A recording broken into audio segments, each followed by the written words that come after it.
তো ইংলিশে পড়ে মানে যে বুঝার ব্যাপারটা, ভাইয়া ইংলিশে পড়ে মানে বুঝতে পারি না, এটার জন্য আমরা সবাই মনে করি কি ভোকাবুলারি জানি না বলে ইংলিশ পড়ে বুঝি না। ভুল, চরম ভুল। আমার ক্লাসে আমি ডিরেক্টলি দেখাই দেই, আমার টু ফলস এর একটা ভিডিওস আছে, ইউটিউব চ্যানেলে যায় দেখো, এখানে আছে, আমাকে যেটাই দিবা না কেন আমি তোমাকে দেখাই দিব এবং আমি করে করে তোমাদেরকে বিশ্বাস অর্জন করাবো যে একটা লাইনের দুই তিনটা অ্যাডভান্স ভোকাবুলারি তুমি যদি না জানো, still you can answer man.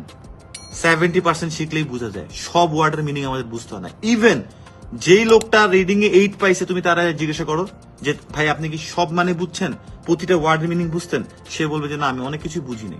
তাহলে আপনি 8 পাইলেন কিভাবে?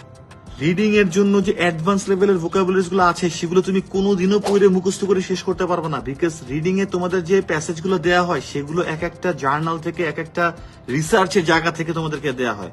এখন মেডিকেল টার্মিনোলজি নিয়ে যে রিসার্চ গুলো হয়েছে সেগুলো মেডিকেল টার্মিনোলজি রিলেটেড ওয়ার্ডস গুলো আসবে। তুমি কি এখন ডাক্তার হয়ে যাবা নাকি সবকিছু ওয়ার্ড মুখস্থ করতে যাবা?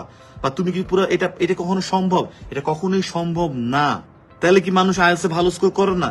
এটা সম্ভব না, এই যে তারপরেও ভালো আইএলটিএস স্কোর করে, বিকজ এটা তোমার দরকার নাই। কিন্তু আমাদের মাথায় আমরা ঢুকাই নাকি আমি ভোকাবুলারি জানতাম না বলে ভাই আমি রিডিংটা ভালো করতে পারিনি, এটা ভুল। ইভেন যদি অ্যাডভান্সের জন্য এমন হয় যে এই ওয়ার্ডটার মানে আমাকে জানতেই হবে, এই ওয়ার্ডটার মানে না জানলে আমি পারবো না, এরকমও যদি হয় তাহলে একটা থেকে দুইটা অথবা ম্যাক্সিমাম তিনটা যায় না, দুইটা হাতে হয়তো বা তুমি পুরো আইএলটিএস এর ক্ষেত্রে দুইটা কোশ্চেন তুমি আটকাবা। তোমার 38 তোমার যদি 40 লাগে দ্যাটস এ ডিফারেন্ট কেস।